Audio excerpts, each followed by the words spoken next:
জুমার নামাজে বয়ান শুনছে কোরবানি দিলে কলিজা ঠান্ডা হবে, আল্লাহ খুশি হবে। ইব্রাহিম নবী তার সন্তানের কি দিছে?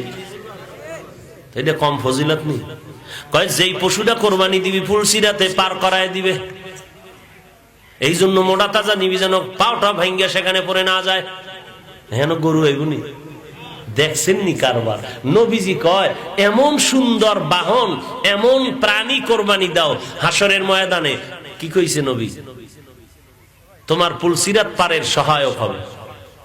কিয়ামতের দিন উঠবেন নি গাবি নিয়ে? ঘোড়া গরু গাবি উঠবে? উঠবে না।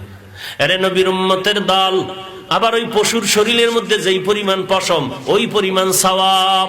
লাইয়ানালাল্লাহু লুহুমুহা ওয়ালা দিমাউহা ওয়ালাকিন ইয়ানালুহুত তাকওয়া মিনকুম। তোমার অন্তরের তাকওয়া আল্লাহর কাছে কবুল হবে। মোটা গরু আর তাজা গরু এটা দুনিয়ার মানুষকে দেখানোর জন্য না, একমাত্র আল্লাহর মুহাব্বতের জন্য কোরবানি করো। এমন বয়ান দিছে, সব বয়ান তো আর সবাইরে ধরে না। এক রিকশা ড্রাইভারের ধরে আলাইছে যে কোরবানির এই ফজিলত আমার দিতেই হবে, প্রয়োজনে চুরি করব, চুরি করিয়া হলেও কোরবানি দিব, এই ফজিলত থেকে বাদ দেওয়া যাবে না। তবে চুরি করতে কই যাব? মানুষের বাড়ি গেলে ধরা খাইলে তো ফিডা বিসমিল্লাহ ছাড়া সমানে চলবে না। এমন জায়গায় যাব যেখানে ধরা খাইলেও জামিনের একটা রাস্তা আছে। কই যাই?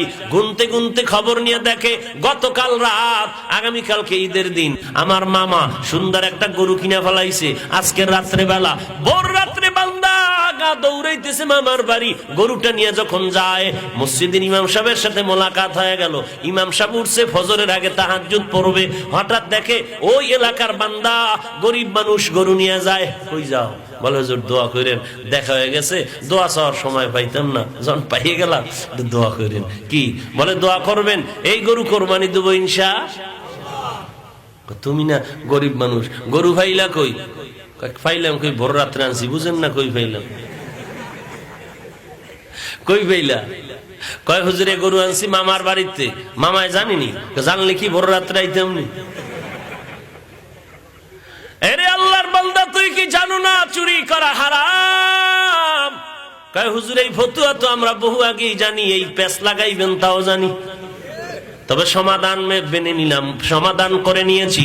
গত জুমায় যে টাটকা বয়ান দিছেন কোরবানির, এত ফজিলতের বয়ান আপনি দিয়েছেন, ওই ফজিলতের বয়ান শুনে পাগল হয়ে গেছি। এবার চিন্তা করলাম, এবার চুরির তো একটা গুনাহ হবে, হিসাব মাইনাস প্লাস করে ফেলেছি।